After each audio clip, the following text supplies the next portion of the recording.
Hello all, it's Ben here at Stafford Station Engage again.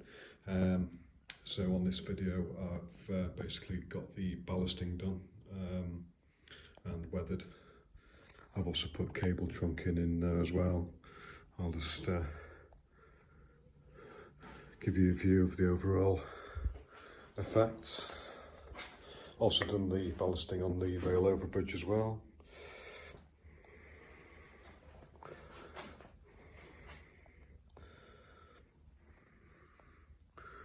Put some shrubbery there in the middle.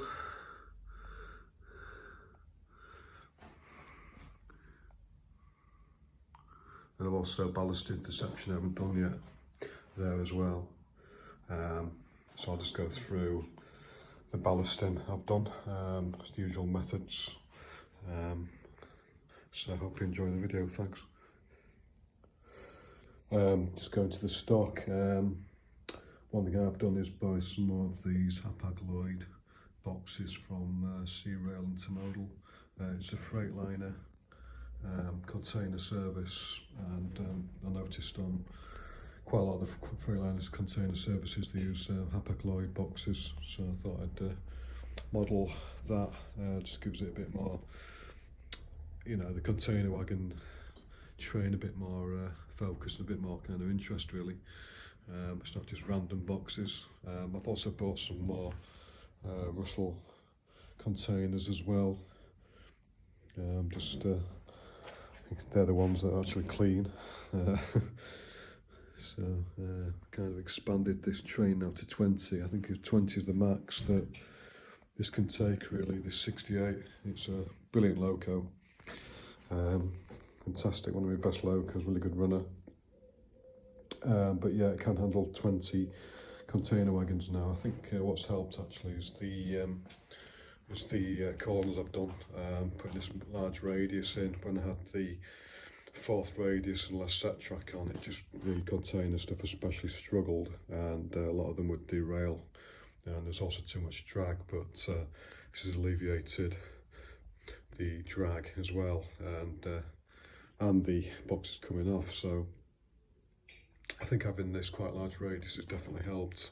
If you've got the space and you've got an engage layout, I would recommend having a radius as big like this as possible, using this flexi track basically. Yeah, right, just got the area ready for ballasting.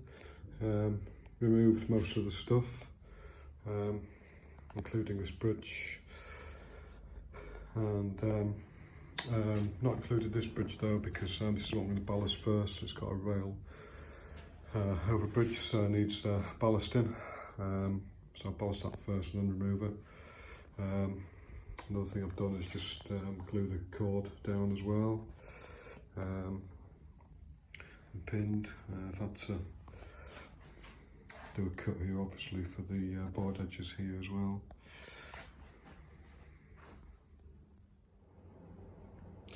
Got everything masked, so to speak, and I'm just doing the ballasting now. Same ballast used before on the Stafford side.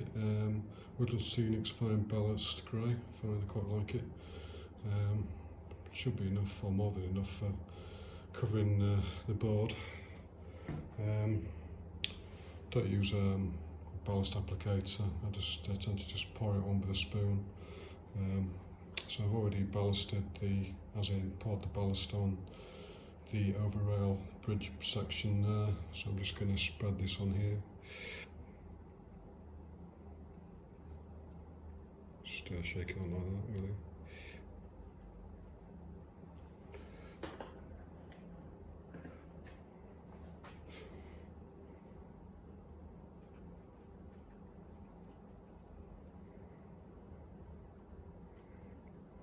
Doesn't matter if you get too much on. I've got a brush to just kind of thin it out. I tend to try to not put too much on.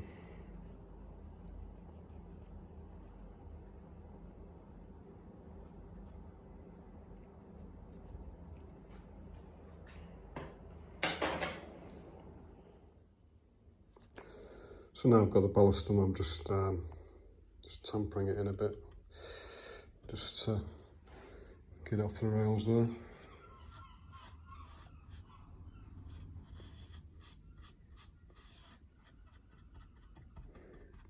Nothing new about this really, it's the usual stuff.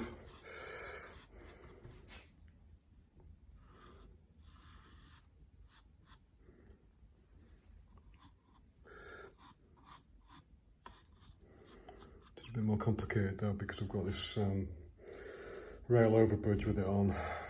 So the idea is to kind of do this in the cord first, get all that soaked, take the bridge out and then do that second. So hopefully that'll be alright. To get the ballast work before I put the watered down PVA on, I'm using a sprayer with some water and some IPA, and what I do is I tend to spray upwards like this onto the track, just to give it a mist. If you spray onto the track it'll disturb the ballast too much, so I'll just continue doing that now, and then hopefully we'll be wet enough ready for the glue stage. Just using glass pipette. I find glass pipettes better for this sort of thing rather than a plastic one. Just basically get the glue on. I tend to run it down the rails. I find that's the best method. I guess I'll Pete Waterman do this actually. I copied it from him. If it doesn't soak in, you tend to have to just soak it a bit more with the water again.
Ballasted this section, just give you a view of that, and just about to do this section now. Covered up the points, still want ballast getting in the point blades areas, and I've put this trunking in. This isn't the final trunking, this is just kind of as a placeholder, because I've ordered some 2.5mm width trunking to put in. I'll paint that up and I'll take this out and put that in. The trunking is kind of as accurate as I can get it from Google Maps anyway. We've got the slight bends in it and things. It's being routed. Right, just doing a bit of soaking now.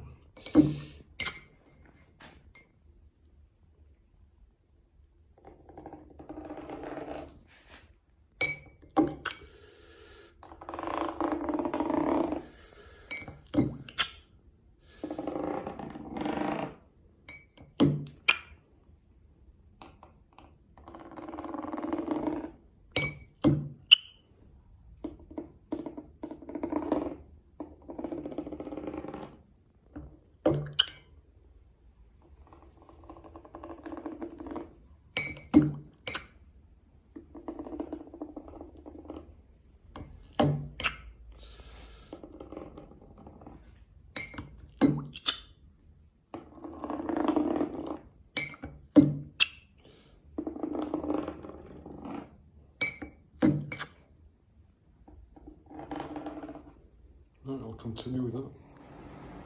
Right, I've got the ballast dry, so what I'm doing now is I'm just rubbing off excess ballast that's on the top of the rails. I'm just running a screwdriver down just to get rid of some of this excess ballast here. I mean, the prototype has ballast on top of the sleeper sometimes, but I prefer it not to be on top really. Just rubbing that off really, so get that off.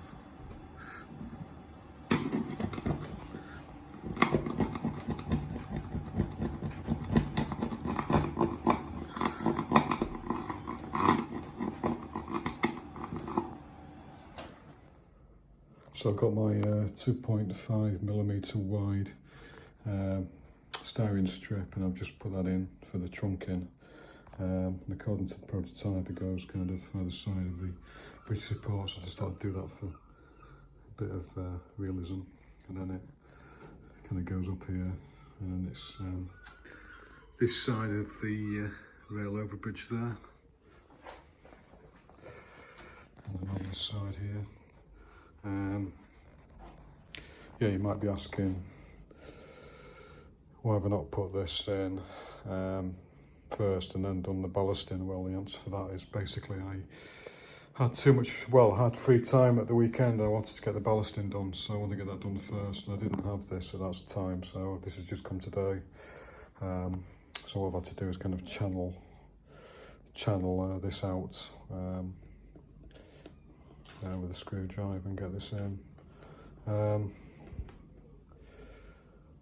So the next thing to do is to actually mark up the concrete trunking by putting the little blocks in there by using a Stanley knife. I think about 8mm wide each one. So I'll put little lines on there, and then I'll get that kind of get a primer on that and get it stuck in. And then I'll probably put some ballast back in for some of these spaces as well that I've left little gaps in. And that should be a good one. And then after that I can then get on with spraying the ballast. So that's everything ballasted up and weathered. Thanks for watching. I think next time I might focus on doing the catenary for this section, and also some of the more extra detailing as well. I've still got to do the lights. I haven't done yet. I'm thinking of doing them myself. I've got an idea to kind of use some brass tubing and then 3D print the light heads, because you just can't engage scale lights. Well, they can do, but they kind of overscale. They're not very good. So that's something definitely. But the main thing I will focus on is doing the catenary, I think. So see you next time. Thanks very much for watching again.